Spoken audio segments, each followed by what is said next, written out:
Shalom Ubracha, nous poursuivons avec la deuxième Mishnah du sixième Pérec.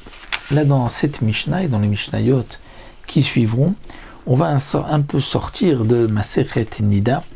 C'est à la suite de ce que nous avons vu dans la première Mishnah du Pérec, où les Chachamim nous avaient dit qu'il est impossible pour une fille d'avoir des simanim, donc de gadlout, qu'elle est grande au niveau de la poitrine, sans qu'il y ait eu déjà des simanim en bas, avec les jetés séharot, et comme nous avons vu, ce qui définit une néhara, c'est les deux séharot. Là aussi, la Mishnah continue dans le même contexte, mais avec d'autres dinim. Kayot sebo, aussi le même principe, kol keli cheres ou machnis motzi.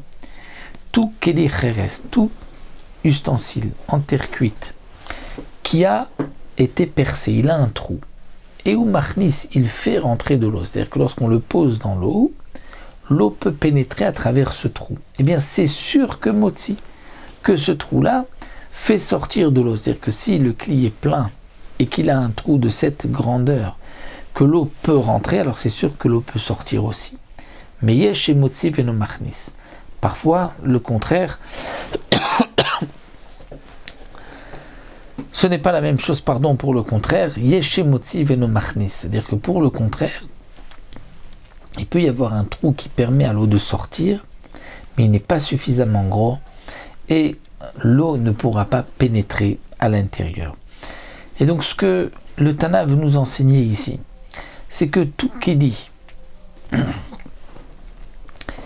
peut être utilisé pour qu'on puisse, dit le Barthénora, les kadesh bo mechatat, c'est-à-dire qu'on puisse mettre de l'eau de source et qu'ensuite on mette dessus de la cendre, de la paradouma, de la vache rousse, et qu'on puisse ensuite purifier avec cette eau les hommes impurs. Mais il faut, pour mettre les cendres de la vache rousse, qu'il y ait de l'eau dans un keli. Si ce keli est percé, et qu'il y a un trou tellement grand que le liquide peut sortir, à ce moment-là, c'est encore un kli.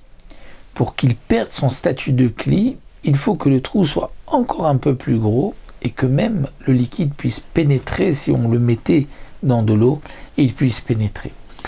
Un trou qui fait sortir un liquide mais qui ne permet pas de faire rentrer un liquide laisse le cli un statut de cli, puisque nous savons qu'un cli qui est percé perd son statut de cli, mais qui est percé que l'eau peut pénétrer. Mais si l'eau peut juste sortir, alors il garde son statut de cli, sauf pour Gistera. Gistera, c'est un keli qui s'est brisé, et on a conservé une partie pour mettre de l'eau.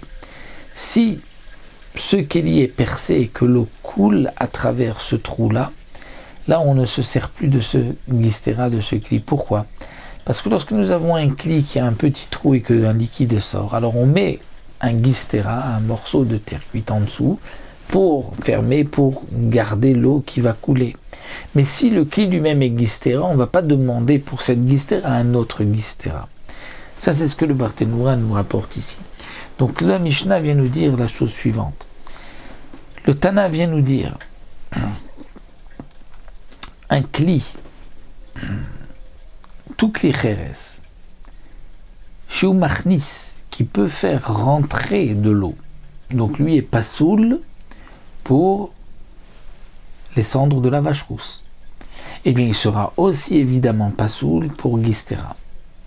Mais yesh et motzi veno machnis, il y a un kli qui peut faire sortir de l'eau, mais qui ne peut pas faire pénétrer de l'eau parce qu'il n'est pas suffisamment grand. Lui, il sera pasoul pour Gistera, mais il sera kasher pour les cendres de la vache rousse, pour pouvoir remplir avec ce kli de l'eau, et ensuite mettre de cendres de la vache rousse pour ensuite purifier l'homme impur. Donc un kli qui a une ouverture que même un liquide peut rentrer, là il perd son statut de liquide.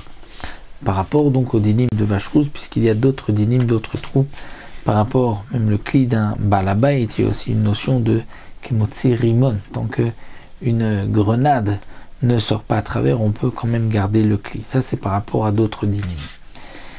La Mishnah continue, kol ever sheshbo tziporen yeshbo etsem, tout ever, c'est-à-dire un doigt en plus. Si un homme, au lieu d'avoir 5 doigts, il a 6 doigts. Donc on va dire que s'il y a un ongle sur ce doigt-là, c'est sûr qu'il y a aussi un os. Mais il est possible qu'il y ait un doigt avec un os, mais qu'il n'y ait pas d'ongle. C'est-à-dire, s'il y a un ongle, c'est sûr qu'il y avait un os. Mais il peut y avoir un os sans qu'il y ait d'ongle. Et quelle est la nafkamina par rapport à la touma? C'est-à-dire qu'un membre en plus, si cet homme qui a ce membre en plus est mort, ce doigt en plus communique l'impureté si on le touche, si on le porte ou si on est sous le même poids, même s'il n'y a que ce doigt. Parce que lorsqu'il y a un membre où il y a un os, il y a une touma de Ohel, même s'il n'y a pas un kazaït de chair. Parce que les membres n'ont pas de chiour. Le chiour, un kazaït d'un mort qui a une touma sous le même toit, c'est si c'est de la chair sans un éver, sans un membre, sans un os. Donc lorsqu'il y a un ongle, c'est sûr qu'il y a un os, et donc même s'il n'y a pas un kazaït de chair, lorsque ce doigt se trouve, le doigt d'un mort, sous un toit, tout ce qui est en dessous est aussi impur. Mais il y a parfois où il y a etzem, qui est en plus, mais il n'y a pas de tziporen, il n'y a pas d'ongle. Et il y a, malgré tout, donc une touma, si on le touche ou si on le porte, mais il n'y a pas de touma de Ohel tant qu'il n'y a pas de kazaït de bassin, un kazaït de chair. Ça, c'est ce que la Mishnah veut nous dire lorsqu'il y a etzem mais qu'il n'y a pas de tziporen. Si le doigt, dit le Barthénoura, n'est pas en plus, c'est-à-dire c'est un doigt, un des 5 doigts de la main, alors là, il y a une touma de Ohel, même s'il n'y a pas d'ongle, et même s'il n'y a pas un kazaït de chair, parce qu'il est considéré comme éver. Donc voici aussi une Mishnah où il peut y avoir l'un sans l'autre, mais parfois, dans un sens, il y a toujours l'un avec l'autre, dans l'autre sens, il peut y avoir un sans l'autre, un peu comme nous avons vu plus haut concernant les simanim de la Nehara.